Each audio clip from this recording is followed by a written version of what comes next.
Ben, merci d'être présent pour donc cette nouvelle édition de la Nantes Digital Week, donc à laquelle le barreau de Nantes s'associe. Donc aujourd'hui, nous allons vous parler donc du projet, de la conférence sur les clés de réussite d'un projet digital, en envisageant les enjeux pratiques et juridiques d'un tel projet. Donc pour ce faire, on va déjà commencer par présenter les différentes intervenantes. Donc Solène, je vous laisse vous présenter. Oui, bonjour. Donc, je sais pas si on m'entend. Ouais. Bonjour, donc je m'appelle Solène Sénave, je travaille dans les technologies de l'information depuis 1996, oui. Et je dirige l'agence Cookline, donc créée en 2006. Agence qui comporte aujourd'hui 6 pôles de compétences et 25 collaborateurs. Et on est situé sur Nantes. Voilà. Bonjour à tous, Cécile Guyot. Du coup, je suis avocate à Nantes en propriété intellectuelle, droit du numérique et données personnelles. Cabinet Solvoxia. Voilà, c'est dit. Enchantée. Et donc Delphine est notre mari, également avocate au barreau de Nantes. Donc j'interviens également en propriété intellectuelle, contrat, droit du numérique. Et donc c'est le cabinet Clermont Novus Avocat qui est situé donc à Nantes également. Donc aujourd'hui, on va tâcher d'être pratico-pratique, ne pas vous faire des cours théoriques. L'objectif de cette conférence, quand on a discuté toutes les trois du sujet, on s'est dit, l'idée était de vraiment pointer du doigt les bonnes pratiques qui sont à mettre en œuvre dans le cadre de la mise en œuvre de projets digitaux, pour justement éviter les écueils et faire en sorte d'éviter d'avoir recours aux chers avocats. En tout cas dans la phase contentieuse. Donc voilà, donc pour cela nous attellerons à vous présenter les différentes étapes d'un projet. Alors si on fait un peu une comparaison d'un projet digital, on pourrait dire que c'est un peu comme de la cuisine. Quand on est un peu créatif, qu'on veut être un petit peu joueur, on peut se dire je vais y aller au feeling, je vais lancer mes ingrédients et voir un peu quel va être le résultat. Donc des fois le résultat peut être super. Et parfois, il peut y avoir quelques petits loupés. Quand on veut être certain du résultat de sa recette de cuisine, effectivement, on fait appel à une recette qu'on suit scrupuleusement. C'est un peu ça l'idée, pour ça que je fais cette comparaison. C'est pour dire que un projet digital, et c'est ce qu'on va s'atteler à vous présenter, notamment Solène, c'est l'enchaînement d'un ensemble d'étapes qui, pour que vraiment on aille à la réussite du projet, en les suivant, on est quasiment certain d'y arriver. Donc, on va vous présenter à la fois toutes les étapes en amont du projet digital, toutes les étapes à suivre au cours de l'exécution du projet, et puis bien sûr, la fin du projet et sa suite, qu'est-ce qu'on en fait. Donc, je vais tout de suite passer la parole à Solène, qui va nous présenter un petit peu le projet. Merci, Delphine. Donc déjà, qu'est-ce que c'est qu'un projet digital? Alors c'est vaste, il y a beaucoup de sujets sur ce plan-là. On parle de projet digital par exemple pour développer une application mobile, une application web, par exemple pour plus de fluidité, pour souscrire à des services. Ça peut être aussi créer un site vitrine pour acquérir de la notoriété. Ça peut être aussi refondre un site marchand ou créer un site marchand pour augmenter le chiffre d'affaires. Et puis, ça peut être aussi faire évoluer votre système d'information pour intégrer un nouvel ERP ou un CRM. Et ça, c'est vraiment plutôt simplifier le travail de vos équipes, de vos clients au quotidien. Alors, quand on parle de projets digitaux, forcément, on y a pensé pendant longtemps, souvent avec les équipes marketing. Et vous en attendez beaucoup. Donc, pour en attendre beaucoup, il faut se fixer avant tout des objectifs. Ils sont vraiment primordiaux dans la définition d'un projet digital, sinon vous ne pourrez pas être aidé par votre prestataire. Donc, les types d'objectifs qu'on peut se fixer, c'est par exemple obtenir des leads. Ça peut être aussi simplifier le process interne de votre application. Ça peut être faciliter la prise de commande dans un espace privé. Ça peut être aussi augmenter mon taux de conversion sur mon site marchand. Ça peut être augmenter mon chiffre d'affaires, etc. Donc, toutes ces notions d'objectifs, elles vont vous permettre derrière de construire, en fait, derrière votre projet digital. Alors, je vous ai mis juste 2 petits exemples. Alors là, ça, c'est ce dont vous rêviez, c'est génial. Si vous y arrivez, c'est super. Et pour ça, il faut bien suivre toutes les étapes que l'on va voir juste après. Donc là, ça peut être, voilà, c'est un exemple de courbe de chiffre d'affaires avec des optimisations. Ça peut être une augmentation du nombre de mots-clés, par exemple, qui sont positionnés sur la toile. Voilà. Si vous n'écrivez pas vos objectifs, si vous n'avez pas bien en tête, en fait, le projet dont vous rêvez, ou en tous les cas, le projet qui vous a mené, vous risquez de vous retrouver avec quelque chose qui n'est pas vraiment en conformité avec ce que vous imaginiez. Donc, la villa dont vous rêviez au départ, elle risque fortement de se transformer en cabane sur pilotis. Et si ça se trouve même, c'est peut-être même pas ce dont vous avez besoin. Donc, voilà. Donc, forcément... Allons, non. Donc, comme disait Delphine, on va présenter donc, les sujets qui se posent en amont du projet digital. Ensuite, on va voir pendant l'exécution et après. Alors, j'allais commencer par la méthode, mais en fait, on a quelque chose à dire dans la... Ah non, si, c'est ça. Ouais. Ok. Donc, en amont du projet, en fait, il y a une question qui va devoir se poser, qui est celle de la méthode. C'est la méthode de travail, la méthode de développement de l'application, du site, en fait, du produit. Et donc, la méthode qui va être employée par le prestataire avec le client pour arriver au résultat attendu. Je pense que tout le monde a entendu parler de ce qu'on appelle la méthode agile, les méthodes agiles, parce que Solène va nous montrer qu'il y en a plusieurs, qui peut être employée pour un projet informatique. Donc cette méthode, elle est généralement présentée comme plus flexible que la méthode qu'on appelle dite classique. Très clairement, aujourd'hui, notre présentation va être focusée plus sur une méthode classique de travail dans le cadre d'un projet digital, mais on ne pouvait pas couper à ce sujet à mon sens. Donc pourquoi on dit qu'elle est plus flexible, la méthode agile ou les méthodes agiles?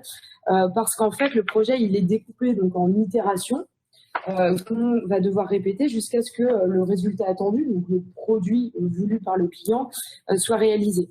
Le produit il est testé au fur et à mesure de sa conception par le client et en fait il est enrichi au gré des besoins exprimés et recueillis du client en lien, en concertation avec le prestataire. Donc on voit que c'est des méthodes de travail qui sont différentes. On a tendance à dire que la méthode agile est plus horizontale que la méthode traditionnelle. Donc c'est des méthodes de travail différentes, mais c'est aussi une facturation, une budgétisation qui est différente, parce que dans la méthode dite traditionnelle, on va plutôt partir sur on va budgéter au global la prestation pour arriver au produit fini, alors que ça va pas être vraiment la manière de fonctionner dans le cadre de la méthode agile. Donc, peut-être que je vais vous passer la parole pour évoquer plus avant les différences qu'il y a entre ces méthodes et les avantages et inconvénients. Oui, alors en fait, on a vraiment ces deux méthodes en parallèle. Elles sont complémentaires au final. Elles ne répondent pas forcément aux mêmes attentes. Quand on parle d'un projet, on va dire, agile, on va plutôt privilégier des développements qui sont pour des applications qui sont relativement lourdes ou des logiciels métiers.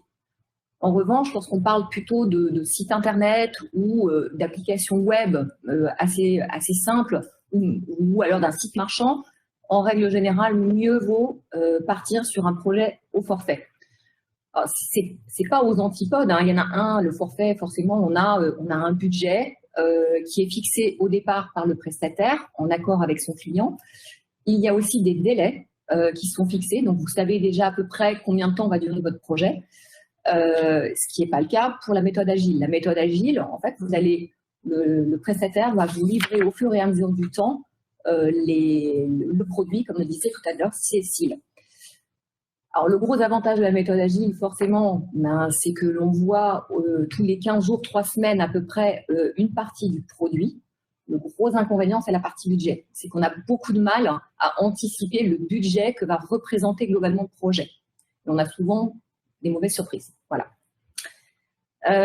Et du coup, en termes de méthode agile, justement, il y en a plusieurs. Elles sont très, très nombreuses. Alors là, je vous en ai listé quelques-unes. Hein, l'extreme programming, Scrum, Lean, Agile, Crystal, Dynamic System Development Method. Bref, il y en a plein. Alors, il y en a une dont on entend plus souvent parler, c'est la méthode Scrum. Et Scrum, en fait, ça vient du monde du rugby, pour information. Donc, Scrum, ça veut dire mêlée. Et en fait, le projet agile en méthode Scrum, il va se réorienter au fur et à mesure de la mêlée, comme en rugby, en fait. Donc, il y a une mêlée et on réoriente la partie avec son ballon. Bah, c'est pareil pour la méthode Scrum. On réoriente au fur et à mesure le projet en fonction des différentes itérations. Cette méthode, elle nécessite beaucoup d'implication en fait du client. Donc il est énormément impliqué tout au long du projet. Et cette méthode-là, elle nécessite aussi des compétences spécifiques. On aura un product owner, un scrum master et des personnes qui seront chargées en fait de délivrer les produits au fur et à mesure du temps. Donc voilà. Avec forcément du budget. Évidemment, oui, forcément. Donc effectivement, une fois qu'on a déterminé, en tout cas que le prestataire sait en gros quelle méthode il va pouvoir identifier, avant même cela, avant la genèse de quelle méthode, il y a déjà le besoin, de quoi on parle. Donc c'est vrai qu'au démarrage d'un projet, on a forcément un besoin qui a été identifié par un client. Là, on se positionne du côté du prestataire, mais tout ce qu'on va vous dire, bien sûr, ça s'entend aussi quand on est côté client, puisque tous ces points-là nécessitent, je dirais, une attention particulière des deux côtés. Donc effectivement, le besoin du client, il doit être clairement exprimé et détaillé pour permettre justement à un prestataire d'être en mesure d'aller développer le projet à l'image, en tout cas au regard du souhait exprimé par le client. Bien sûr, il faut que le souhait et les envies du client soient faisables techniquement, et ça, c'est l'objet effectivement de validation aussi préalable par le prestataire. Donc, en règle générale, le besoin du client, il est exprimé au sein d'un document que vous devez tous connaître, qui est le cahier des charges, qui est un document qui, alors, il n'y a pas de formalisme qui dicte, je dirais, la rédaction d'un cahier des charges. En revanche, on retrouve souvent quand même les mêmes grandes informations dites clés qui vont justement permettre au prestataire de bien comprendre le besoin et la demande du client. Donc on va trouver, Solène nous détaillera plus en avant ce point-là, mais on va trouver des éléments comme le contexte, les enjeux et plein d'autres informations qui vont être extrêmement précieuses pour le prestataire. Donc, ce point, on insiste un peu sur l'expression du besoin, mais ce point est quand même clé. Puisque à la base, si on n'a pas un besoin qui est clairement exprimé, on peut se retrouver avec des projets qui vont forcément peut-être arriver à terme, mais avec un périmètre, ou en tout cas un rendu, un livrable, qui ne va pas du tout être en conformité avec les attentes du client. Et donc, la question se pose derrière de la responsabilité aussi et du prestataire et du client. Et on a quand même des décisions de justice qui disent clairement que un prestataire qui a pu être amené à demander au client d'exprimer ses besoins, mais que ce dernier ne l'a pas fait correctement, ne va pas avoir sa responsabilité engagée à raison d'un résultat qui ne va pas être conforme. Parce qu'à un moment donné, le prestataire va faire son possible pour obtenir le besoin exprimé du client, mais si le client dévie dans son besoin, dans son souhait, là, le prestataire n'est pas pour grand-chose. À l'inverse, un prestataire qui ne respecte pas un besoin bien exprimé va avoir sa responsabilité engagée. Tout à fait. Donc ça, ces points-là sont importants. Et donc, c'est vrai que, Solène, comment vous gérez ces aspects expression du besoin du client? Alors, c'est vaste sujet. Alors, j'aime bien cette petite citation. Toutes les choses sont créées 2 fois. Une première fois mentalement, puis une seconde fois physiquement. La clé de la créativité, c'est de commencer avec la fin à l'esprit, avec une vision et un modèle du résultat désiré. Donc, l'objectif, c'est lorsqu'un client a en tête un projet qu'il souhaite réaliser, c'est surtout de se faire accompagner par ses équipes en interne. Alors, quelquefois, certains iront en proposant de les aider, en leur disant « j'ai un petit cousin qui code dans son garage, il va pouvoir t'aider ». Peut-être, pourquoi pas. En tout état de cause, il faut absolument que ce besoin, il l'exprime. Et ce besoin, pour l'exprimer, idéalement, il faut vraiment qu'il implique tous les métiers de l'entreprise, les commerciaux, bien sûr, parce que c'est eux qui connaissent le mieux vos clients. Le marketing, souvent, eux, ils sont souvent inclus dans le projet, mais aussi la DSI ou le service juridique s'il y en a. Ça, c'est la première chose. Et la deuxième, c'est de désigner une personne responsable au sein de l'entreprise, qu'on appelle un chef de projet, qui va pouvoir piloter derrière ce projet.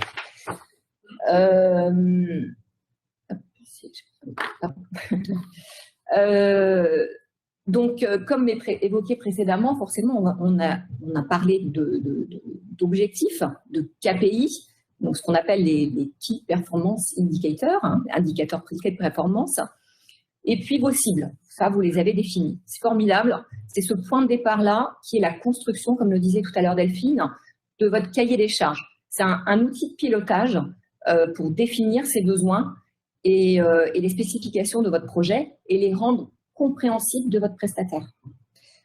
Donc, personne mieux que vous, en fait, ne connaît le projet auquel vous voulez arriver. Donc là, du coup, on a... alors, je vous ai mis un petit exemple d'un cahier des charges.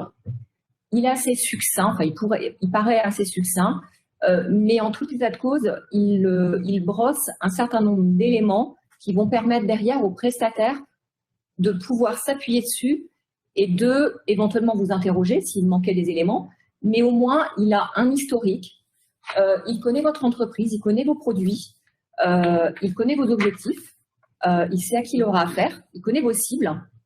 Et derrière, vous allez pouvoir, à l'intérieur, décrire l'ensemble des fonctionnalités que vous souhaitez pour votre projet digital. Alors, quand on entend fonctionnalité, je ne sais pas si vous savez trop ce que c'est qu'une fonctionnalité, mais par exemple, sur un site Internet, un formulaire de contact, c'est une fonctionnalité. Un menu, ça fait partie des fonctionnalités. Un bouton de devis, c'est une fonctionnalité également. Donc voilà, ensuite, dans ce cahier des charges, on va aussi décrire la charte graphique, si vous en avez une, ou le prestataire peut vous aider à en définir une. Et puis, il y a un certain nombre d'éléments aussi qui sont, cette fois-ci, plus, on va dire, pas dire juridique, mais en tous les cas, très important pour votre projet. C'est toute la partie informatique avec la DSI, l'hébergement, le nom de domaine, les droits d'auteur aussi, hein, tout ce qui est droit à l'image, tout ce qui est contenu, et tout ce qui est mention légale, RGPD, etc. Donc, tous ces aspects-là vont être évoqués aussi dans le cahier des charges. Parfois, vous ne savez pas forcément, en fait, le définir. Ben, dans ces cas-là, c'est à votre prestataire de vous aider ou de vous accompagner éventuellement, soit pour l'écriture, soit dans le cadre, alors on appelle ça une AMOA, une assistance à maîtrise d'ouvrage. L'idée, c'est de vous accompagner pour essayer de faire émerger en fait l'ensemble des éléments qui vont pouvoir permettre au prestataire derrière de définir ce projet. Donc voilà, un consultant, c'est un peu comme un architecte. Hein, il ne vient pas à l'idée de construire sa maison sans avoir des plans. Ben là, c'est un peu pareil. Donc voilà. Alors, une fois qu'on a notre cahier des charges, je ne sais pas si tu veux intervenir, Delphine. Non, simplement pour dire, mais Cécile reviendra dessus, que le cahier des charges, en général, fait partie intégrante du contrat qui va être signé. C'est ça. Il est souvent annexé, d'ailleurs, Ouais. et en effet, au contrat. Alors, une fois que le cahier des charges est rempli, le prestataire va pouvoir réaliser un devis. Le devis, oui. J'introduis ou vous voulez y aller directement? Allez, bah, vas-y, pas de souci. Pardon. Non, effectivement, le devis qui va être réalisé, effectivement, comme disait Solène, une fois que on a une idée, enfin, que le prestataire a une idée claire de ce que va être le contour, en tout cas, de la prestation, bah, le devis, c'est quand même un document extrêmement important parce qu'il va rappeler le prix et le contenu, c'est-à-dire ce qui va faire quoi, quel prix. Donc ça, c'est un point important. Et le devis est un élément, j'en dirai pas plus que Solène va développer, mais ce qui est important, c'est que le devis, en fait, ça vaut offre de contrat de la part du prestataire. Donc, il s'engage déjà sur un périmètre, d'accord? Donc, une fois que le devis est accepté, bah, ça permet aux parties d'être liées et on formalise en général, surtout quand on est dans des projets digitaux, qui dit projet digital, dit projet quand même d'une certaine ampleur. Donc, en général, on ne s'arrête pas au devis et au CGV adossé qui n'ont en général rien à voir avec la choucroute, mais on va plutôt rédiger un bon contrat en bonne et due forme en la matière. Je vais laisser Solène a enchaîné. Donc, en fait, c'est ça, le devis, ça doit vraiment être le reflet exact des éléments qui sont inclus dans votre cahier des charges. Donc, forcément, comme le cahier des charges est très précis, le devis doit être très précis. Et souvent, le prestataire, avec le devis, il adosse ça avec une présentation, du marketing cette fois-ci, mais où il va décrire la méthodologie, projet, comment lui, il va intégrer ce projet, comment il va vous accompagner. Il va aussi définir les étapes et la façon dont il va pouvoir vous accompagner. Alors, un devis très alléchant en termes de coûts, c'est pas forcément une bonne affaire. Et pourquoi pas? Attention à tout ce qui n'est pas inclus. Donc, et que le prestataire risque forcément de rajouter à la fin. Donc, plus le devis sera détaillé et moins vous aurez de surprises. La durée de validité, forcément, elle est limitée dans le temps. Ça, c'est, voilà, et préciser forcément les conditions de paiement et sera adossé aussi au contrat de prestation de service. Donc, dans un devis, en règle générale, on va retrouver souvent le même type de découpage. On va trouver la partie souvent conception, graphisme, spécification technique et fonctionnelle. On va y revenir tout à l'heure. C'est pas un gros mot, je vous assure. L'intégration graphique, les développements et puis la recette et le suivi de projet. Donc, et je vous ai mis juste deux petits exemples. Enfin, c'est un exemple d'un devis. Le prix est super alléchant. Par donc, contre, voilà, il vaut mieux se méfier. Et surtout qu'en fait, le n'est pas assez cher. C'est ça. En fait, il décrit absolument pas ce que vous allez avoir. En fait, il est tellement générique qu'en fait, on pourrait tout mettre dedans. Donc attention.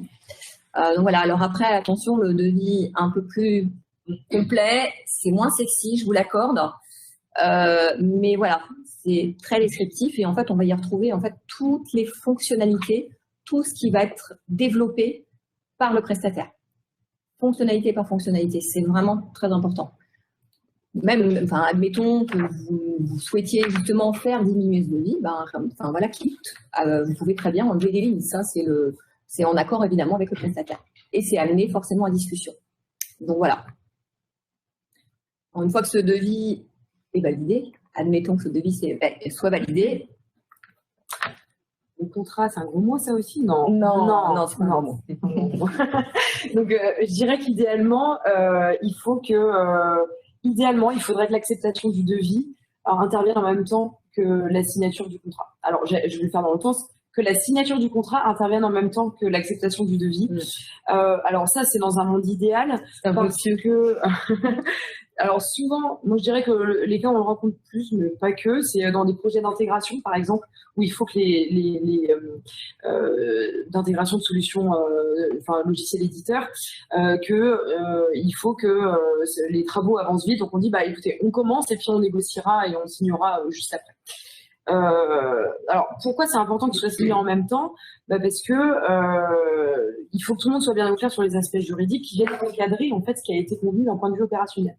Alors je vais vous donner deux exemples qui étaient clients côté prestataire, mais par exemple, si je suis client, j'ai signé mon devis et dans le cadre des discussions juridiques par exemple qui interviennent dans un second temps, mon prestataire veut négocier les plafonds de responsabilité.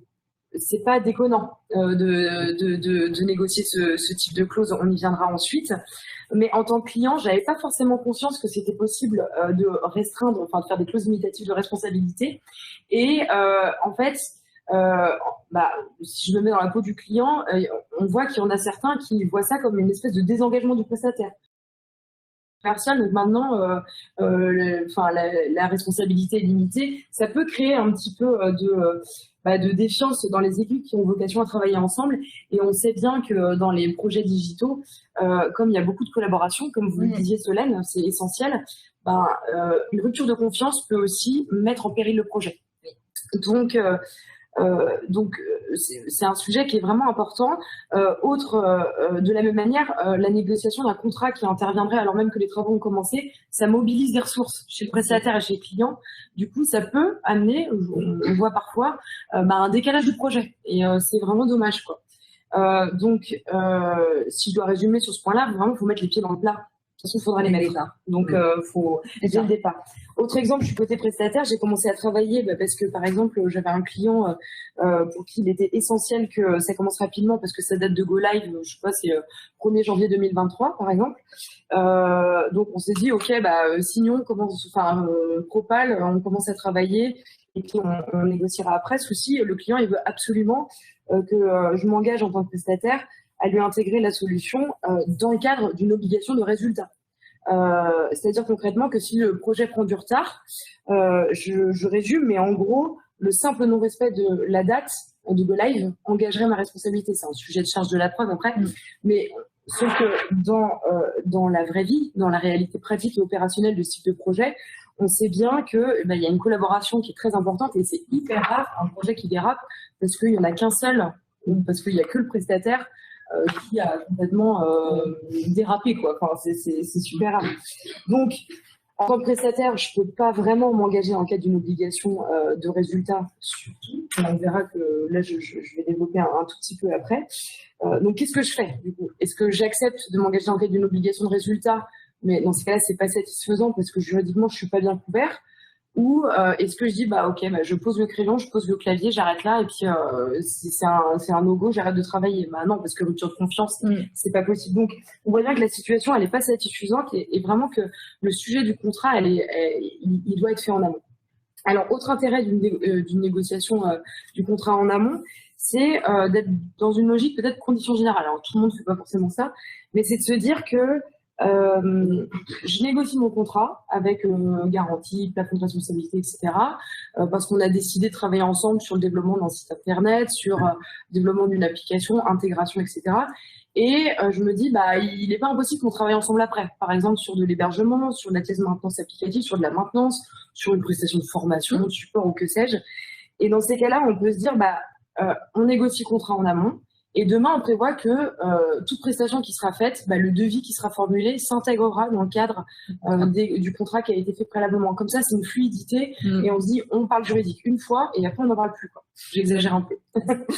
Donc, ça m'amène au point suivant. Je vais faire rapide, hein. Mais quelles sont les clauses importantes? Donc là, j'en ai choisi quelques-unes qui sont c'est pas exhaustif, mais quelques-unes qui sont peut-être très juridico-juridiques. Le sujet de la hiérarchie contractuelle. J'ai mon devis, j'ai un cahier des charges, j'ai les spécifications fonctionnelles, j'ai parfois un PAQ, j'ai mon contrat, j'ai potentiellement des conditions particulières. Du coup, s'il y a des contradictions dans ces documents-là, comment je fais? Donc là, je dirais, il y a plusieurs manières de fonctionner. Ce qui peut être intéressant, c'est de mettre en haut tout ce qui a vocation, donc tout ce qui va primer, c'est tout ce qui a vocation à être uniquement opérationnel et qui a vocation à évoluer dans le temps au cours de la prestation.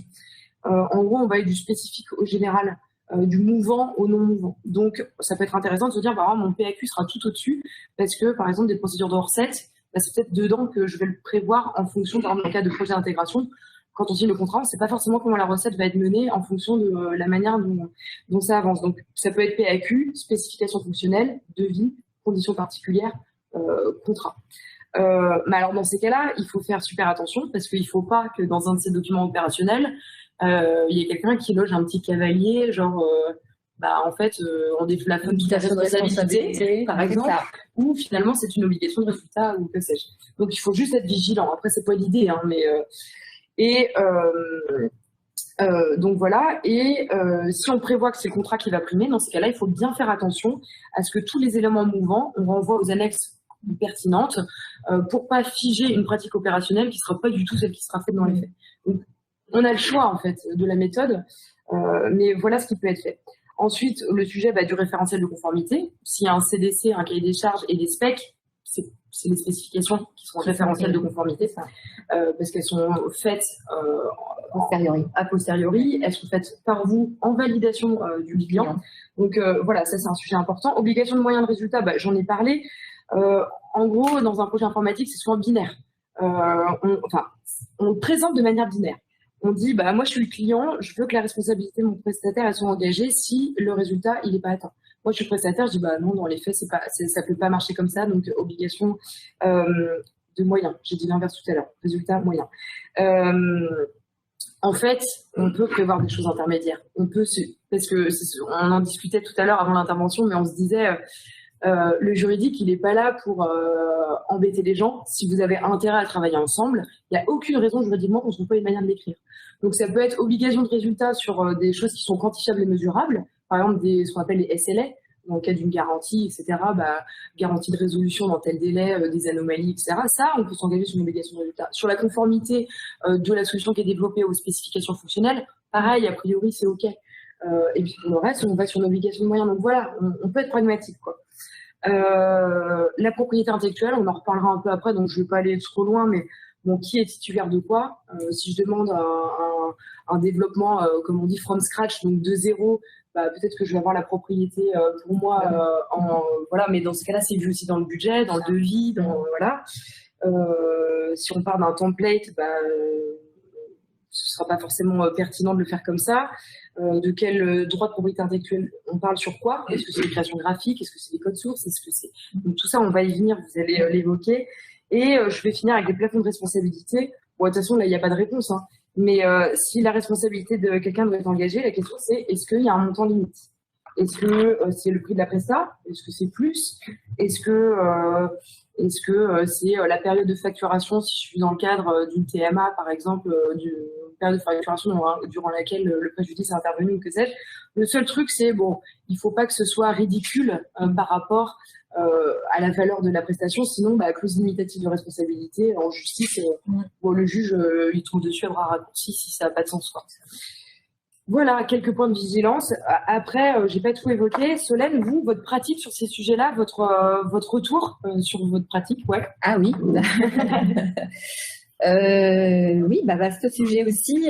Dans le contrat, en fait, à partir du moment où il est négocié entre les parties, en fait, ce qu'il faut bien comprendre, c'est que prestataire et client, en fait, on est là pour travailler ensemble. Donc, c'est plus qu'une prestation de fournisseur à client, c'est plus un partenariat. En règle générale, on est parti sur plusieurs mois, voire même plusieurs années. Donc, l'idée, c'est justement de faire ça intelligemment. Cécile a évoqué un certain nombre d'items, justement, que l'on va retrouver dans le contrat. Ce contrat-là, souvent, il est rédigé par le prestataire, en collaboration avec des cabinets juridiques ou des juristes. Et derrière, il est discuté avec le client, s'il a des juristes en interne. Donc voilà, c'est quelque chose qui est discuté de façon concomitante. Éric Taberly disait, la confiance est un élément majeur, sans elle, aucun projet n'aboutit. Donc là, on travaille vraiment main dans la main. On a évoqué un petit peu quelques exemples d'articles qu'on peut trouver dans un contrat de prestation de service. Cécile les a évoqués, mais évidemment, on a l'objet, on a la collaboration, donc qui intervient. Ça, c'est important aussi. Il y a vraiment les interlocuteurs du projet. La maîtrise d'œuvre, les délais aussi d'exécution, parce qu'il y a des engagements en termes de délai. Les engagements du prestataire, il y en a beaucoup, mais le client en a également.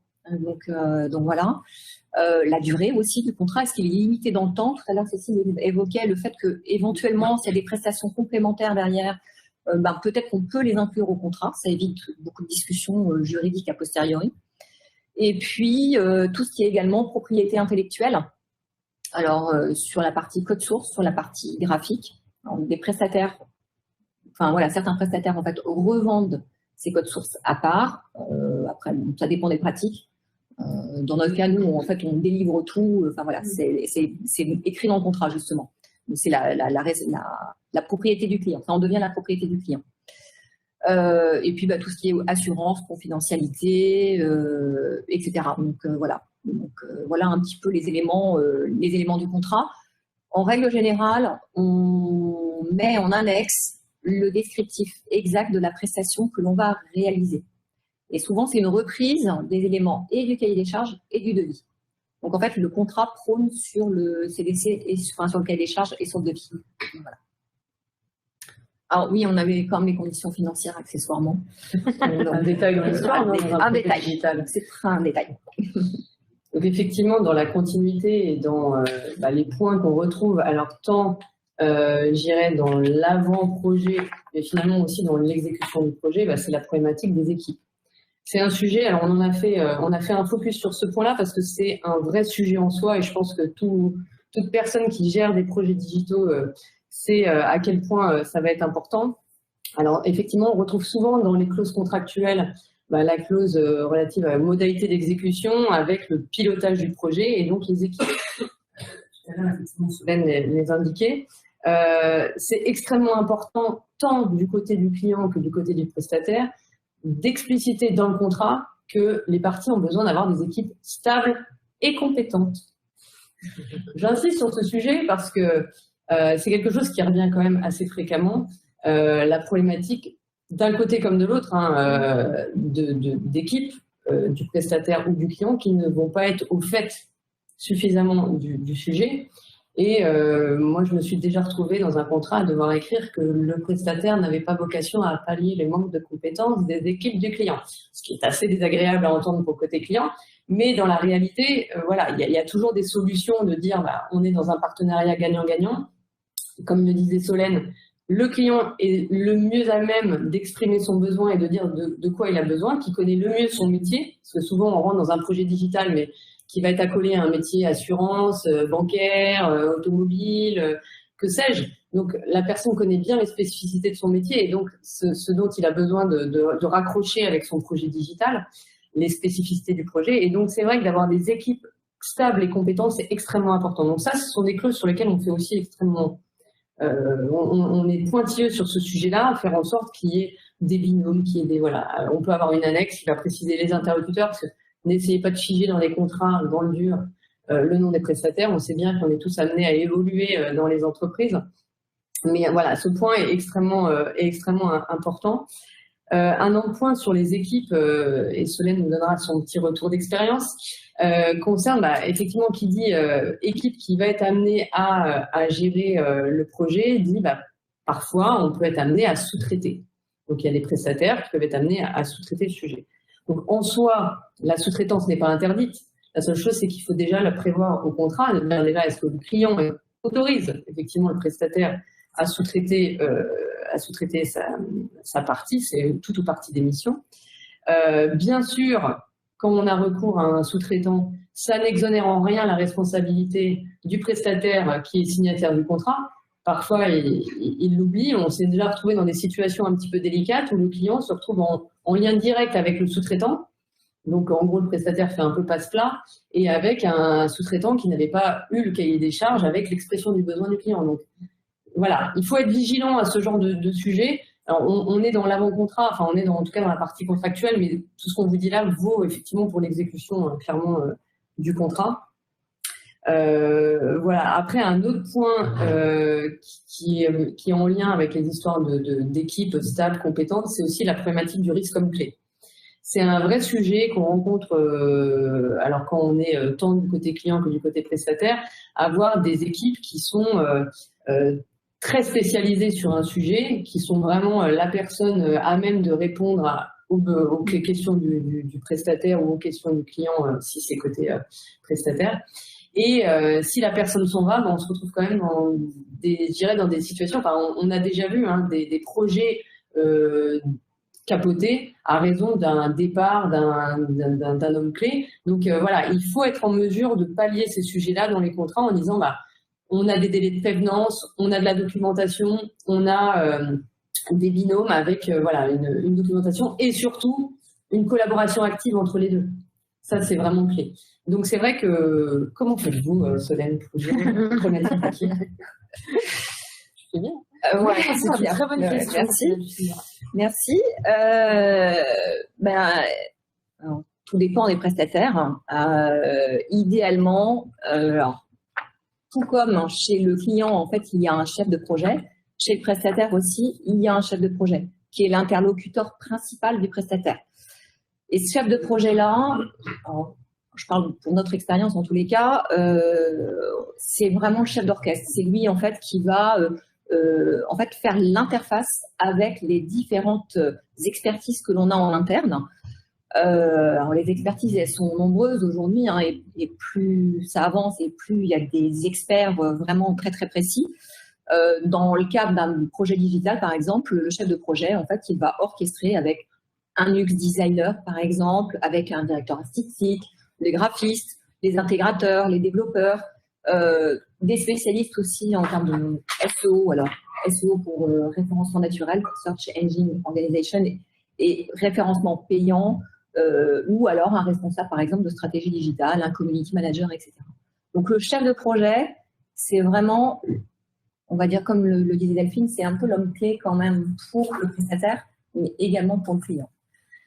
Idéalement, c'est bien qu'il soit secondé par une autre personne. Donc, il faut vraiment qu'en fait, qu'il travaille à deux et que la connaissance du projet, en fait, elle soit commune à plusieurs personnes. Alors, nous, on est responsable des développements que l'on réalise. Donc, forcément, ça doit être maîtrisé, selon nous, en tous les cas, et assuré par nous, en interne, par les équipes de développement en interne. On est tenu à une obligation de résultat, pour le coup. À la fin, on doit montrer quelque chose, on doit donner un produit, on doit donner un site Internet. Donc, si on en assure du début à la fin, en fait, les développements et tout ce qui va autour, forcément, ça va bien se passer. Donc là, vraiment, la vigilance, c'est vraiment s'assurer que les équipes de développement soient bien en interne. C'est souvent, en fait, biaisé. Donc, que les projets, il n'est pas sous-traité, au mieux en France, par des indépendants, ou au pire, à l'étranger. Donc là, la problématique, alors, ça peut très bien se passer à l'instant T. Mais la problématique, c'est qu'un site Internet, une application, ça vit et le code, il est maîtrisé et développé par des équipes de développeurs. Si le code n'est pas commenté, si en amont, on n'a pas fait, on va y venir les spécifications techniques et fonctionnelles, et si les équipes de développement ne sont plus accessibles, ben là, le projet risque fortement de se transformer en cauchemar. Donc, voilà. Donc, ça peut très bien se passer, mais il faut être extrêmement vigilant. Donc, voilà. Et en effet, comme disait tout à l'heure Delphine, c'est vraiment le risque de l'homme clé. C'est pour ça que c'est important d'avoir plusieurs personnes, plusieurs collaborateurs au sein des équipes auxquelles vous allez pouvoir vous adresser.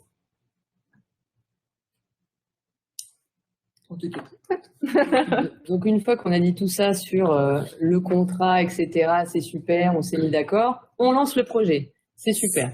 Qu'est-ce qu'on fait pendant le projet? Alors, quand on est prestataire, il y a un point qui est crucial, c'est l'information, le devoir d'information, de conseil et de mise en garde. Ça ne va pas être une nouveauté pour vous, mais c'est un point qui est particulièrement important. Pourquoi? Parce que c'est une obligation déjà qui ressort effectivement du Code civil.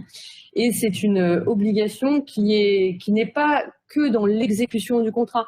On voit que finalement, dans toute la phase amont d'expression de besoin, le prestataire a un rôle et un devoir d'information, de conseil et mise en garde.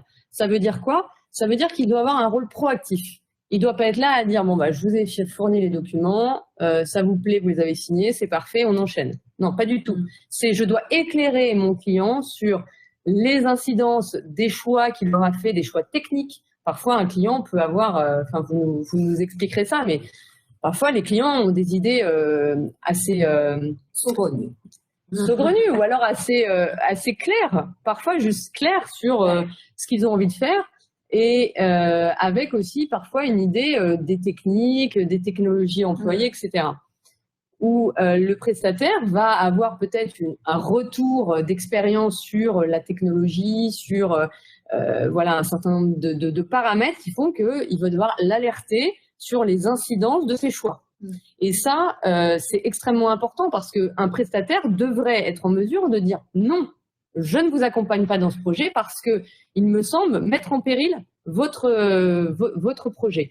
Et ça, on a effectivement des jurisprudences ou des juges, ça allait jusqu'à la Cour de cassation, donc la cour, la plus haute cour des juridictions françaises, en tout cas au niveau civil, qui a été à considérer que un prestataire avait rempli son devoir d'information de conseil et qu'on ne pouvait pas le voir sa responsabilité engagée parce qu'il avait refusé, au regard de son obligation de conseil et de mise en garde, d'aller au bout, et il avait rompu les pourparlers, et ce qui était, je dirais, un bien finalement pour le client qui sur le moment a vu un peu rouge.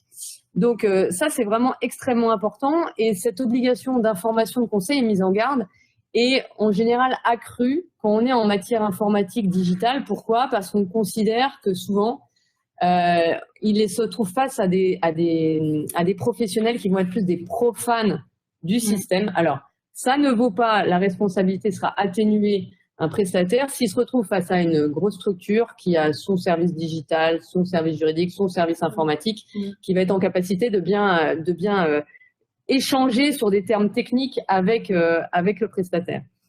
Mais en tout état de cause, il faut quand même bien avoir en tête que cette proactivité qui est demandée du prestataire fait que si jamais pour X ou Y raison le projet dérapé ou autre et à raison notamment d'un manque d'éclairage du client, on a vu des contrats être annulés, c'est-à-dire annulés pour vice du consentement, parce qu'on considère que le consentement a été vicié parce qu'une information qui était clé pour le client ne lui avait pas été donnée.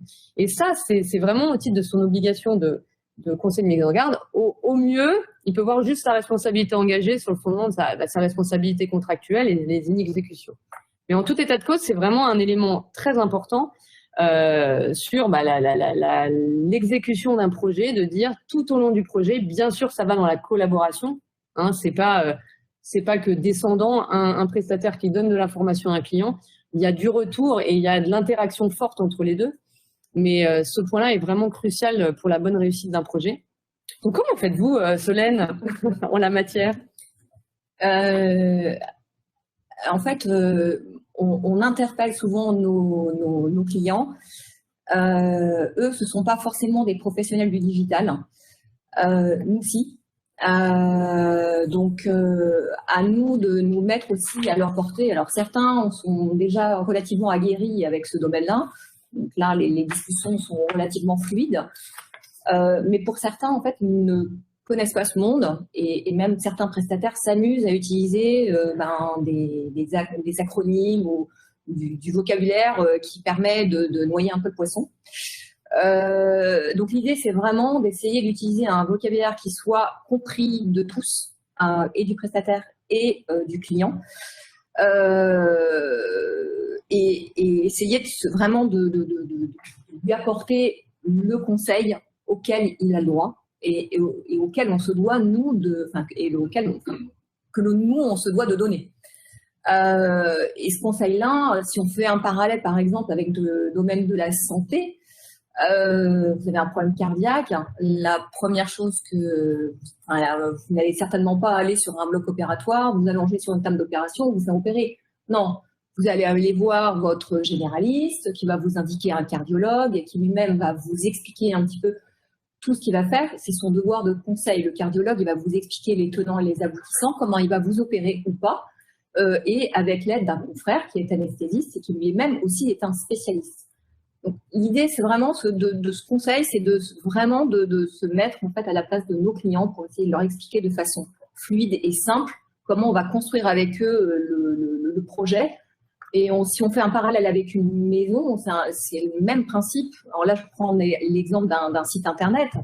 On a notre architecte qui va concevoir les plans, donc c'est le chef de projet.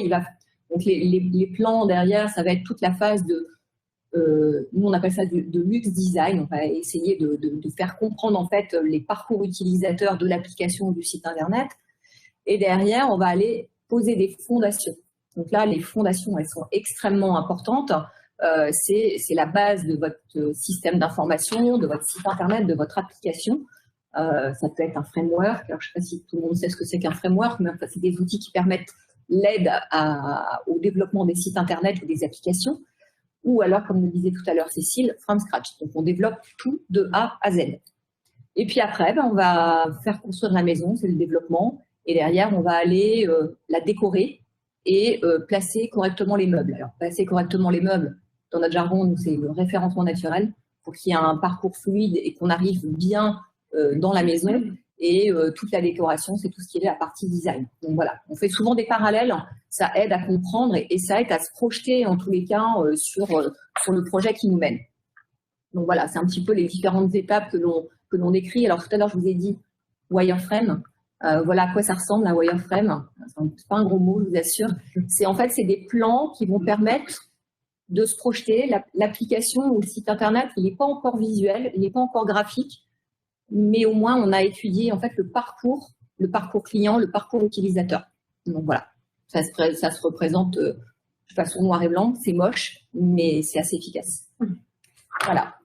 Peut-être juste sur l'obligation de conseil, je pense, vous me direz, mais du coup, ce qui est important aussi en tant que prestataire, c'est quand il y a des warnings à donner, c'est que ce soit bien documenté et par écrit, quoi. Ouais, pour pouvoir démontrer si demain il y a un problème. Ouais, là c'est les avocats qui ressortent. Non, mais c'est important. Et puis aussi pour qu'on soit sûr que le client ait bien compris.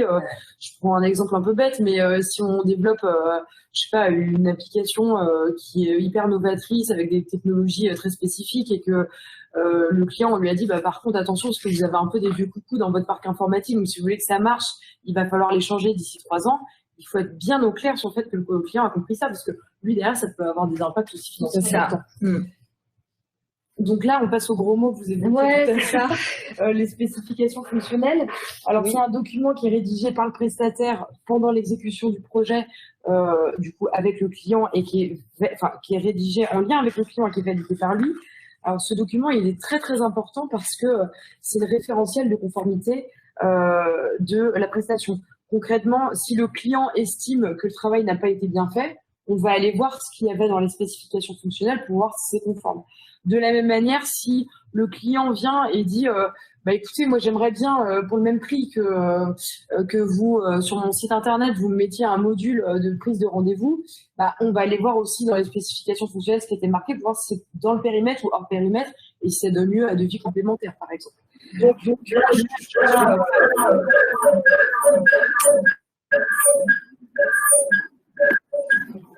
c'est bon.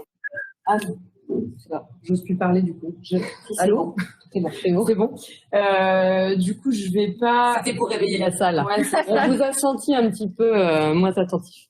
Je vais pas en faire. Alors, je me passe l'expression, mais je vais pas faire des draps de lit sur les spécifications fonctionnelles d'un point de vue juridique. Je pense que ce qui est vraiment important, c'est que généralement, notamment pour des clients qui sont profanes, ça paraît très abstrait, on ne sait pas trop de quoi il s'agit, qu'est-ce qu'il y a dedans. Donc, je vais vous laisser la parole pour nous expliquer un peu plus concrètement ce que c'est les spécifications fonctionnelles. Oui, alors, c'est pas un nom barbare, je vous assure, et c'est vrai, c'est pas forcément la partie la plus sexy du projet. En général, on y va un peu à reculons, et pourtant elle est primordiale, parce que ce document-là, c'est un peu la Bible, que ce soit pour le prestataire ou que ce soit pour le client.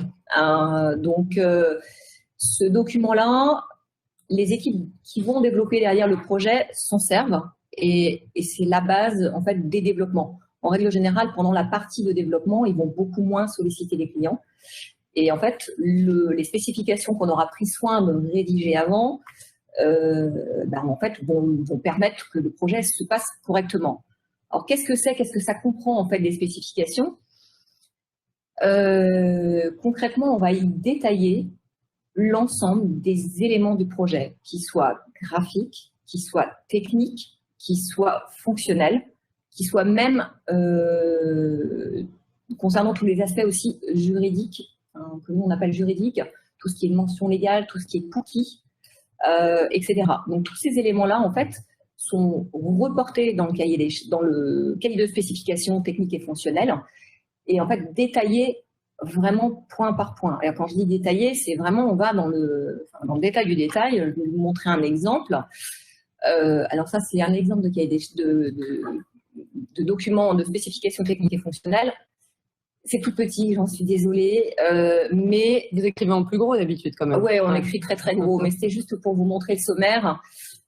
En fait, on va détailler fonctionnalité par fonctionnalité. Là, j'ai pris un petit exemple. Là, on est sur le haut. Alors ça, c'est un site e-commerce, je crois. Donc là, c'est le haut du site. Et là, on va expliquer le menu, en quoi il consiste. Est-ce que c'est un champ administrable? Est-ce que le comportement, quel est-il? Est-ce qu'on peut cliquer sur le bouton? La catégorie, le menu avec flèche, champ administrable, comportement, affichage du sous-menu, etc. Et en fait, on détaille vraiment point par point. Tout est détaillé. On ne peut pas derrière se tromper, les développeurs ne peuvent pas se tromper. Ce qui fait qu'en fait, une fois qu'on a validé ce document, forcément, l'outil que vous avez à la fin, ou le site ou l'application que vous avez à la fin, elle correspond exactement à ce que vous avez validé au début, en termes de maquette, en termes d'univers, ou donc dans votre cahier des charges. Donc voilà, plus ce document-là est détaillé, et moins il y a de risque de dérive. Et il faut vraiment prendre le temps de le valider et de le parcourir. Alors, on va y retrouver forcément tout le détail de chaque fonctionnalité. On va y retrouver aussi l'arborescence, voir un petit peu comment elle fonctionne. Alors, sachant que les outils d'aujourd'hui, ils sont quand même beaucoup plus souples que ce qu'on a connu il y a une vingtaine d'années. Aujourd'hui, on peut rajouter facilement des fonctionnalités, des pages, etc. Mais au moins, on va figer le modèle, par exemple, d'arborescence. Donc voilà tous les types d'éléments que l'on peut retrouver dans ces spécifications. Alors, nous, on a un petit raccourci, c'est les specs. Donc dans ces spécifications techniques et fonctionnelles. Et vraiment, c'est un document vraiment pour nous qui est la base d'un projet qui se déroule très bien. Hop. Ah non, je vais dans le sens là. Non, c'était, je pense que vous aviez complété avec... Ah d'accord, ok. Voilà. Donc, dans la continuité de comment on fait pour qu'un projet se déroule bien, il y a l'aspect calendrier. Et ça, on est tous d'accord pour dire qu'un projet bien mené est un projet mené en temps et en heure. Donc là, c'est un vrai sujet, Solène nous donnera son retour d'expérience, mais c'est un vrai sujet qui donne souvent lieu à conflits, contentieux entre les parties. Alors, souvent parce que, à tort ou à raison, mais le prestataire a accepté une obligation de résultat dans le contrat sur, je dirais, le calendrier d'exécution des prestations. Et c'est vrai que là-dessus, il faut être quand même vigilant tant côté client que côté prestataire avec ces aspects-là. Et comme le disait tout à l'heure Cécile, il y a toujours d'autres manières aussi d'arriver à un résultat. Parce que à la base, l'idée, c'est d'arriver à mener à bien le projet. C'est pas tant d'aller chercher la responsabilité de l'un ou de l'autre. Donc ça, c'est vrai que c'est quelque chose qui doit vraiment toujours animer, je dirais, les parties dans l'exécution du contrat. Et on se rend compte que des prestataires qui ont accepté des obligations de résultat et qui se trouvent face à un client qui va pas être un spécialiste du domaine du digital, va pouvoir se retrouver, je dirais, en grande difficulté et sa responsabilité peut se voir engagée à raison du non-respect du calendrier, quand bien même il aurait eu un client en face qui lui aurait donné des informations un peu imprécises. Donc ça met, je dirais, tout le monde en grande difficulté là-dessus parce que finalement, le prestataire va avoir sa responsabilité engagée, voire le contrat va être annulé encore une fois pour vice du consentement parce qu'on aura considéré dans le contrat que, par exemple, le calendrier, le respect des dates est un élément déterminant dans le consentement qui a été donné par le client. Donc voilà, il faut faire attention dans les rédactions des contrats sur ces aspects-là. Mais en tout état de cause, ces histoires de calendrier, c'est crucial pour que ça se passe bien. Et là encore, ça nécessite une grande collaboration entre les parties. Parce qu'on sait bien qu'un prestataire peut voir son calendrier complètement dérivé à raison d'informations imprécises, floues, pas claires du client. Et inversement. Un client peut se retrouver en difficulté face à un prestataire qui, et ça, Solène nous donnera son avis, mais s'est engagé un peu comme à l'instar d'un devis un peu trop alléchant sur des dates complètement irréalistes et de fait va mettre le client en grande difficulté parce qu'on sait bien que dans une entreprise, on a des délais, on a des impératifs qui peuvent être dus aussi à plein de paramètres différents, mais en tout état de cause, voilà, c'est un point très important. Donc c'est vrai que ce point nécessite une grande attention tant dans le contrat que dans, je dirais, le tous les jours, le tous les jours du projet.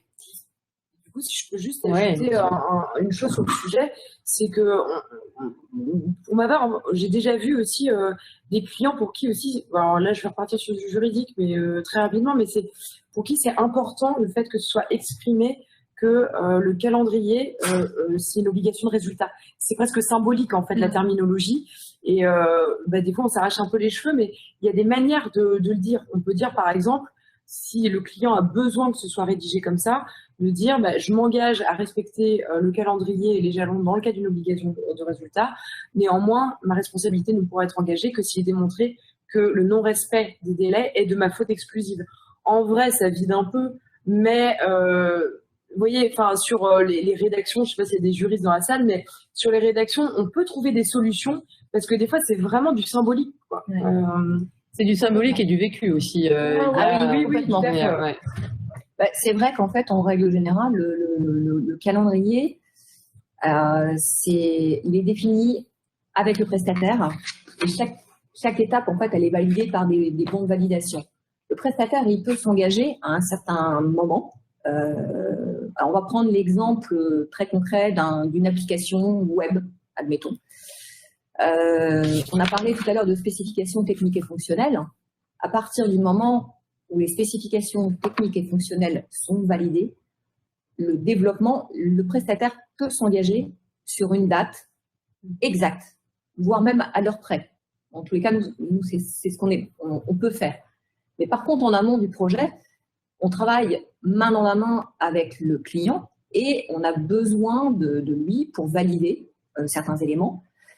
Et donc, au prestataire de vous alerter justement sur les éventuelles dérives possibles du calendrier. Parce que comme c'est un travail que l'on fait concomitamment, forcément, si le timing n'est pas validé, pour l'univers graphique par exemple, ou si les spécifications techniques et fonctionnelles n'ont pas été validées, ou si à la fin du projet, le client par exemple met beaucoup de temps à valider la recette du projet, ou alors si les contenus n'ont pas été fournis, forcément, le projet va dériver. Alors, il ne faut pas oublier aussi qu'il y a des intervenants au projet et qu'il y a des congés aussi à prendre en compte. Donc, tous ces éléments-là, il faut les évoquer dès le départ. Et mieux vaut prévenir que guérir. Et parfois, mieux vaut ne pas faire rêver. En tous les cas, c'est notre philosophie. On préfère dire non à un projet pour lequel on nous dit, ben voilà, j'ai le budget, mais il faut que le projet soit sorti dans 2 mois. C'est irréaliste. On sait que ça n'arrivera pas, c'est pas possible, à moins de sortir quelque chose qui n'est pas en conformité avec le cahier des charges. Donc voilà. Donc l'idée, c'est vraiment d'avoir des étapes en fait, projet jalonnées par des documents juridiques et par des bons de validation. On appelle ça des PV. C'est pas très sexy, je sais, mais voilà, le procès verbal de recette, par exemple. Donc voilà. Voilà pour la partie calendrier. Bon, vous aurez peut-être des questions après. Hein. On va garder les questions, effectivement. Ouais, c'est ça. Et alors, il y a des prestataires. Hein, c'est des choses que l'on réalise aujourd'hui pour que le prestataire aussi, le client plutôt, puisse se projeter. C'est très difficile pour lui de ne pas suivre exactement ce qui se passe. Autant dans la tête du prestataire, il sait exactement à quelle étape il en est. Le client, parfois, il peut être perdu. Donc, l'idée, c'est de construire avec lui, en fait, les différentes étapes projet. Et à chaque étape, on coche. En fait, on dit, bah voilà, ça, on a fait, on peut passer à l'étape suivante. Et du coup, soit le planning, il peut être revu à la baisse ou à la hausse. Donc, voilà. L'idée, c'est vraiment de co-construire. Et en réalisant de cette façon, en règle générale, on arrive à quelque chose de satisfaisant, et côté client et côté prestataire, et à avoir un projet en fait, qui tient la route à la fin. Donc la nature des développements, ça c'est un sujet qui est important. Ce qu'il faut, dans un projet digital, que tout le monde soit bien au clair sur la nature des développements qui vont être réalisés. Moi, j'identifie 3 sujets, peut-être qu'il y en a plus, mais c'est que le projet, il peut être fait sur la base de développements qui ont été réalisés antérieurement par le prestataire, donc sur la base d'éléments propriétaires du prestataire. Il peut être fait le projet, comme on dit, de zéro, from scratch, donc tout est créé d'un bout à l'autre par le prestataire, ou il peut aussi être réalisé à partir de briques logicielles libres ou à partir de templates, par exemple. Alors, c'est important de savoir ça aussi dans le cas du projet, parce que ça a un impact aussi sur ce qu'on va pouvoir demander en termes de cession de droit, par exemple, propriété intellectuelle. Si on est sur du développement sur la base d'éléments propriétaires du prestataire, a priori, une cession au profit du client pour ces stricts besoins internes sera suffisante parce que, alors, à voir après selon les produits qui sont concernés, mais parce que le prestataire, il peut pas se assistant et de son travail précédent. Si on est sur du développement from scratch, je dirais que ce que je disais tout à l'heure, le sujet, je pense qu'il aurait été évoqué en amont parce que il y a aussi une ligne budgétaire pour ce sujet-là. Et il peut aussi y avoir des choses qui sont prévues différemment, c'est de se dire, toi, mon client, je veux bien te céder l'intégralité des droits de manière exclusive pour ton domaine d'activité, et en contrepartie, moi de mon côté, je pourrais réutiliser ces éléments-là pour d'autres clients, sous réserve que ce ne soit pas des concurrents. Voilà. Il peut y avoir des choses comme ça aussi qui sont prévues en fonction des domaines d'activité de chacun. Et si on est sur des développements à partir de briques libres, là, il faut aller voir les licences considérées et puis faire en fonction de ce qui est prévu. Donc, voilà les cas qui peuvent se présenter. Solène, vous, dans votre pratique, qu'est-ce que vous voyez le plus souvent? Comment vous fonctionnez? Alors, nous, on aime bien travailler en transparence avec nos clients. Donc, en fait, ce que l'on développe, c'est ce que l'on donne à nos clients. Donc, en fait, ils sont propriétaires des sources des développements qu'on réalise.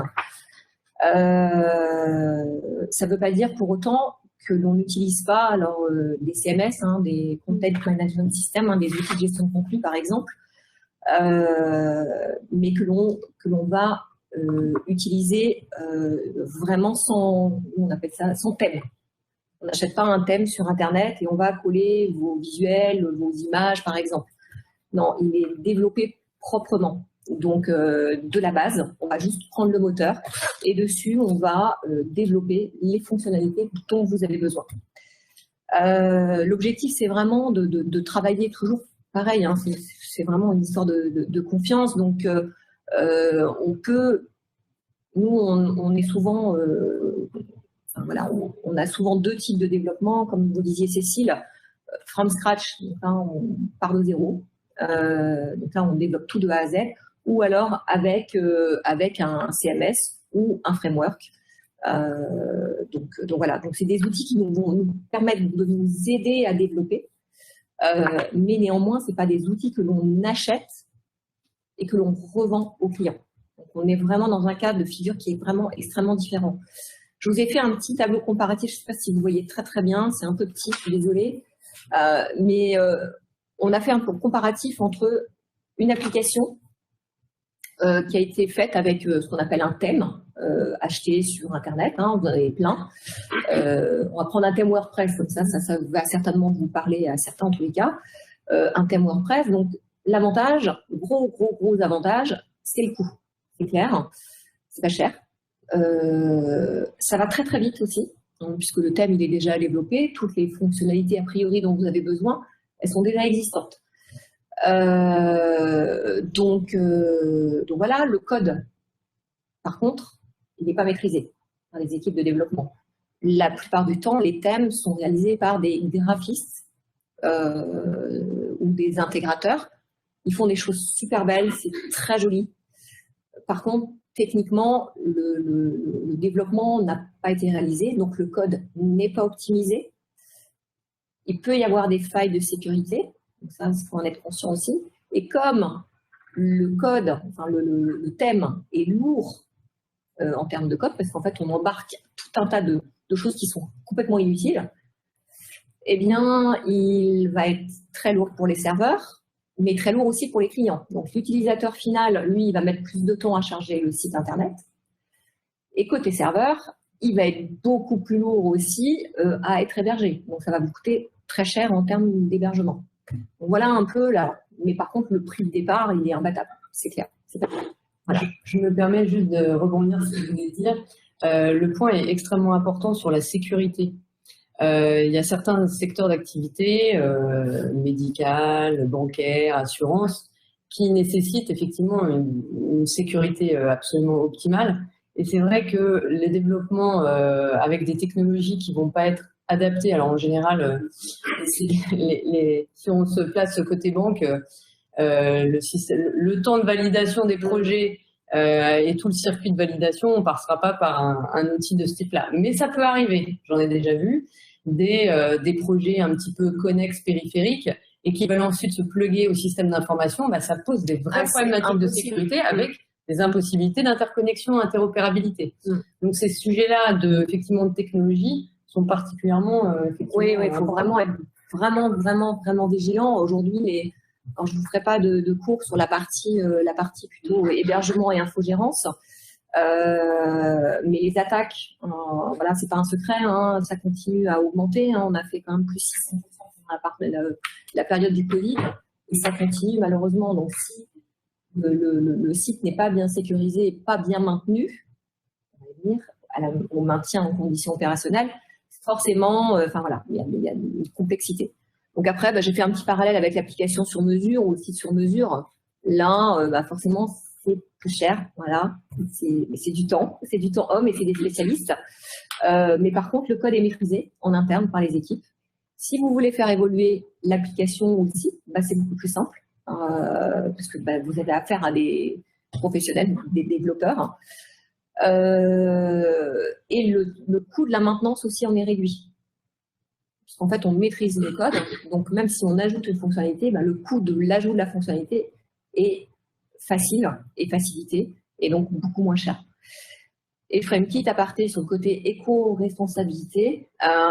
Donc, comme le RSE dans le secteur digital. C'est ça. Comme le site, il a été, ou l'application, en fait, elle a été développée sur mesure, on essaye autant que faire se peut d'avoir ce qu'on appelle du code minifié et avoir des choses qui sont le plus réduites possible pour avoir une empreinte carbone aussi qui soit la plus petite possible. Et donc derrière, avoir des serveurs pour faire tourner ces applicatifs qui n'ont pas nécessité avec des grosses machines pour faire tourner ces serveurs. Donc l'empreinte carbone, elle est diminuée et côté du développement et côté du serveur, mais aussi côté des utilisateurs, parce que eux, ils vont mettre moins de temps aussi à charger l'application. Donc voilà. Voilà un peu pour la nature des développements. Donc le code source, vraiment, c'est toujours pareil. Hein, dans notre point de départ, on a évoqué le conseil. Il faut vraiment que vous soyez alertés et que ce soit noté et dans le contrat de prestation de service et dans les spécifications techniques et fonctionnelles.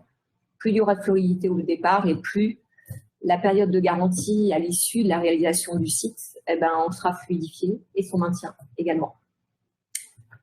Donc du coup, on en arrive forcément à notre partie livrable. Vous pouvez peut-être intervenir. Je vous introduis le sujet. Ah oui. Bon, il nous reste 15 minutes, donc on va essayer d'être efficace. Effectivement, les livrables sont quand même donc un livrable est là pour venir matérialiser, je dirais, l'exécution des prestations par le prestataire tout au long du projet. Donc effectivement, on peut avoir un ensemble de livrables qui vont venir jalonner le projet. Certains livrables, donc voilà, on a l'exemple du contrat, etc., charte graphique. On a certains livrables qui peuvent faire l'objet d'une procédure de recette.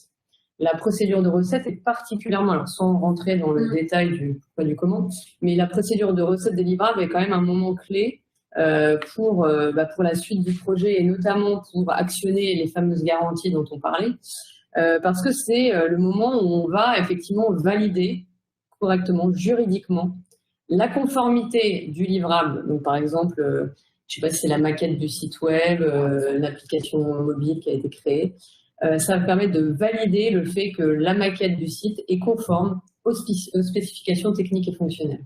Donc ça permet vraiment de dire je suis prestataire, j'ai fait mon job, j'ai rempli le contrat qui était précisé au sein des spécifications techniques et fonctionnelles. C'est extrêmement important aussi parce que derrière, ça permet, ça sécurise le prestataire, clairement, qui dit oui, j'ai bien fait. Bien évidemment, si ça n'a pas été bien fait, quand on est client, on ne valide pas. Dans la procédure de recette, on émet des réserves. On peut avoir des procédures de recettes à étapes, avec les recettes provisoires dans un environnement pré-prod et la recette définitive. Ces moments-là sont vraiment importants. En général, dans le contrat, on prend le temps de bien expliciter dans un timing. Ouais. Comme le disait Solène, il faut aussi que le client s'engage sur un timing. Le timing doit être raisonnable pour tout le monde. On sait tous qu'on travaille tous sur plein de choses en même temps. Mais ces moments-là sont des moments clés pour valider les livrables. Donc voilà, ça c'est vraiment un point important. sur les livrables. Est-ce que vous... Oui, en fait, on les a un petit peu listés, hein, on les a vus tout au long de la présentation. Le contrat, l'étude UX, par exemple, je vous ai fait un petit schéma pour expliquer un peu avec les étapes projet. On démarre forcément par un devis, un contrat de prestation de service, et après, tout au long du projet, on voit en bas les jalons et on voit au-dessus les livrables. Donc, par exemple, là, c'est pour un site ou une application, on a la conception des maquettes graphiques.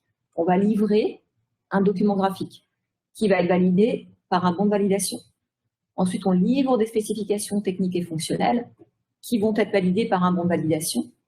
Et ensuite, on a la réalisation des développements, la recette interne du prestataire, qui doit évidemment le recetter, hein, et ensuite la recette externe auprès du client. Et là, en fait, on va lui ouvrir le site ou l'application sur un espace, comme le disait Delphine, sur un espace de pré-prod.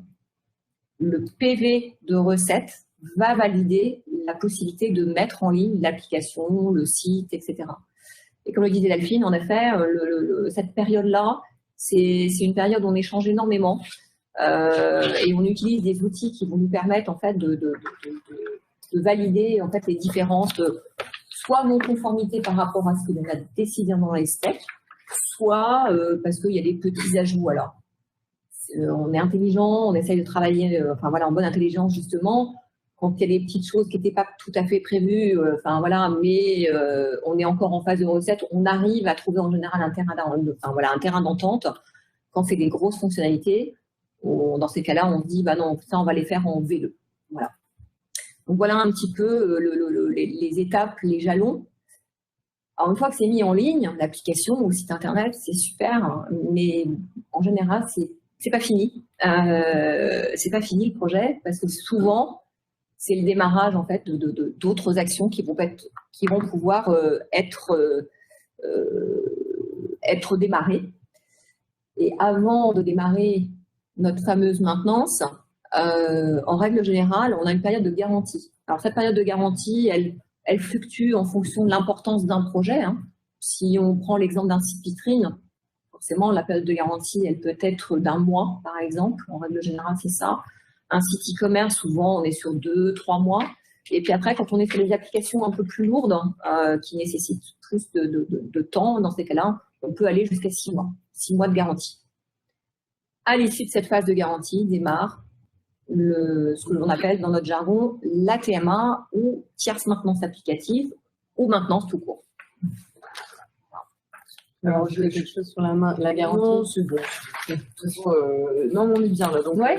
je vais pas en rajouter. C'est de toute façon tout à fait pertinent. Donc, là, je vais juste faire un tout petit mot d'introduction, un peu peut-être sur vraiment des focus juridiques sur la maintenance, soit dans la maintenance d'une solution propriétaire ou de la TMA, une tierce maintenance applicative.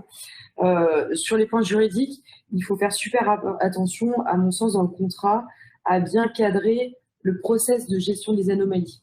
Alors, comment on définit les anomalies? Ça peut paraître un peu bête, mais alors, un sujet sur lequel parfois ça tique un peu côté client, c'est que l'anomalie doit être reproductible.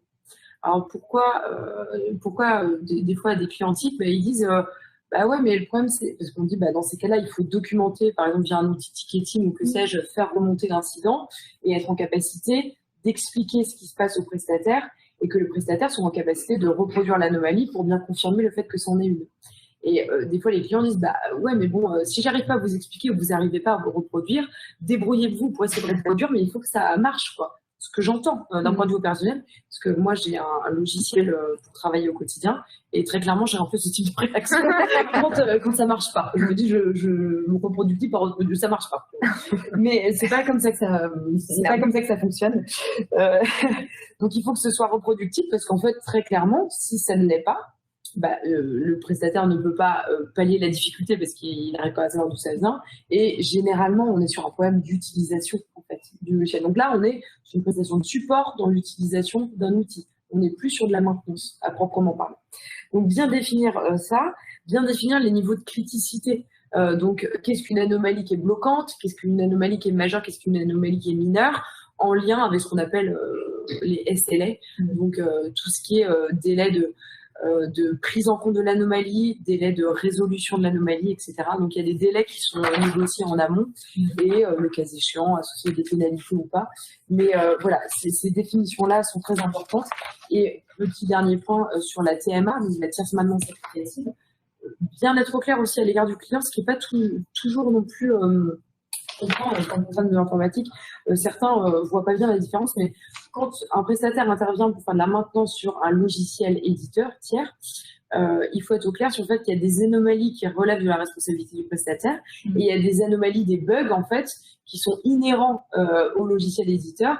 Et dans ces cas-là, vous, dans le cadre d'une TMA, vous pouvez vous engager, passez-moi l'expression, mais à faire le passe-plat dans les meilleurs délais, mais vous ne pouvez pas vous engager à l'égard du client parce que vous n'êtes peut-être pas autorisé à mettre les mains dans leur code, et vous n'êtes pas autorisé nécessairement à contourner l'anomalie ou proposer un patch ou que sais-je.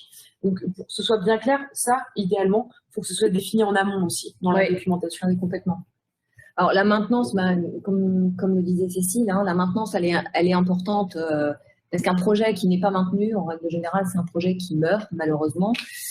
Donc vous risquez de vous retrouver avec la magnifique villa que vous aviez imaginée au départ. Bah voilà. Donc voilà. Donc pour éviter ça, en effet, l'idéal, c'est vraiment de maintenir votre projet, de maintenir votre outil, votre site internet, de le faire évoluer en appliquant en effet en pouvant vous baser sur donc la tierce maintenance applicative. C'est vraiment s'appuyer sur les compétences de votre partenaire, prestataire, hein, pour la faire évoluer et pour la maintenir en conditions de sécurité. Alors maintenant, la TMA, c'est quoi? Elle se décline en différentes fonctions. Il y a la TMA qu'on appelle applicative, la TMA réglementaire et la TMA évolutive. Donc en fait, la TMA applicative, c'est de maintenir le site, l'application dans des conditions opérationnelles.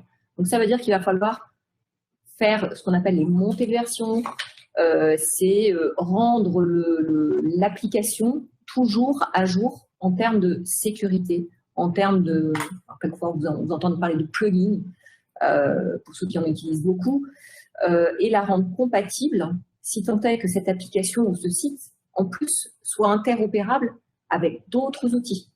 Avec un ERP, avec un CRM, avec, que sais-je, d'autres outils. Donc, c'est vraiment important que l'outil, en fait, soit toujours maintenu. Après, on parle aussi de maintenance réglementaire. Aujourd'hui, vous avez certainement entendu parler de l'ACNIL, du RGPD et de la problématique de nos fameux cookies. Donc, aux prestataires aussi d'être un peu au fait de ce qui se passe et de ce qu'ils doivent mettre en œuvre. Parce que la législation, elle évolue et donc les applications évoluent avec. Donc, on avait le cas, par exemple, avec la loi de 2016 sur la modernisation du système de santé. On parle des systèmes, des applications dans le domaine. Et ça a beaucoup bouleversé le monde de la santé. Tous les prestataires se sont retrouvés avec de dire, bon, alors ça rentre dedans, ça rentre pas dedans.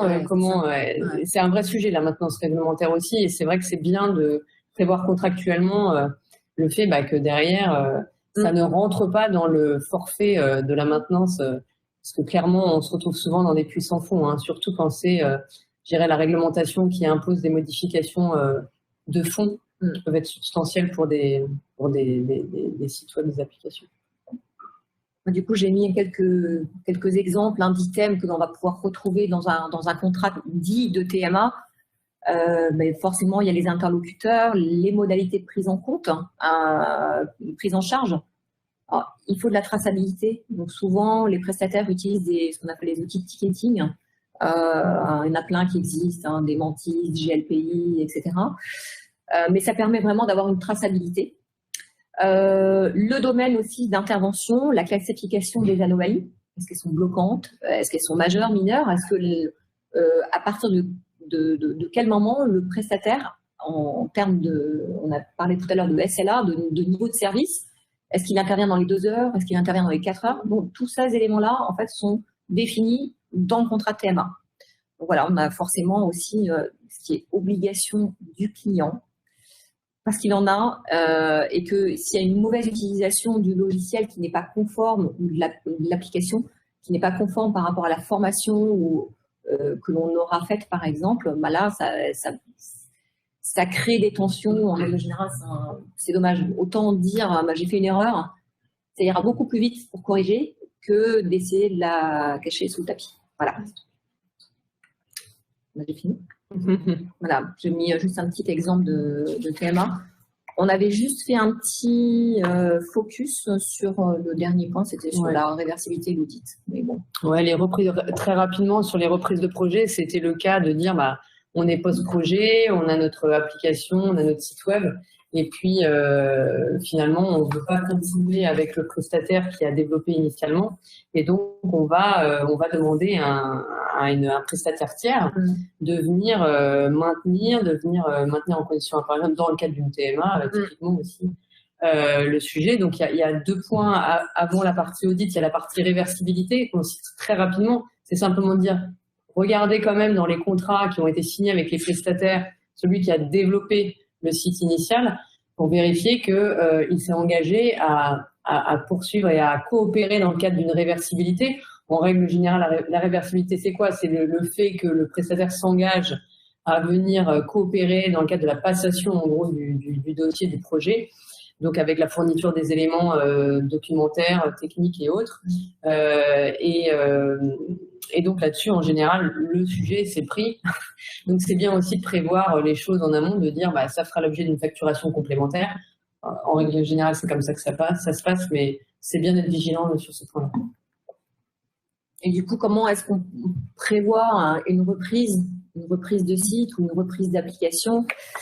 Forcément, en amont, le prestataire, voilà, s'il vous dit tout de suite, c'est bon, je reprends votre projet. Méfiance. Voilà, méfiance. Il risque, voilà, vraiment, ce qu'il y a de nécessaire en amont, c'est de faire un audit. On ne peut pas passer à côté. Parce que le prestataire qui va reprendre le site, lui, il ne l'a pas développé. Donc, il ne sait pas comment le site a été pensé, a été conçu. Il ne connaît pas le code source, donc il va falloir qu'il analyse tout ça. Donc voilà, si en plus, pendant la période d'existence de ce site, cette application, le site n'a pas été maintenu, qu'il n'y a pas eu de mise à jour, qu'il y a des failles de sécurité, alors là c'est encore plus compliqué. Et quand le site, par exemple, a été développé par une agence qui n'utilise que des thèmes, là, la reprise peut s'avérer même parfois impossible. Voilà. Donc là, il faut être sincère avec les clients. Ça nous arrive, à nous, prestataires, de dire aux clients, bah non, je suis désolée, je préfère pas reprendre votre site, c'est pas possible. Donc voilà, on préfère dire non. Donc la reprise, quand on fait un audit, en règle générale, la manière dont ça se passe, c'est surtout un audit technique pour savoir si on est capable, on est en capacité à le reprendre. On va analyser la nature des développements, les préconisations d'optimisation, les éventuelles failles de sécurité à corriger, les plugins ou scripts à enlever, les montées de version à réaliser. Et si on a le temps, ou si le client le souhaite, on va même plus loin, on peut faire une analyse en fait de tout ce qui est référencement, si on a le cas d'un site internet par exemple, ou un audit de positionnement. Je crois que j'ai dit. Un grand merci. Merci à tous d'être venus et puis on se tient à votre disposition si vous avez besoin. Bonne fin de journée. Au revoir. Merci. Au revoir. Au revoir.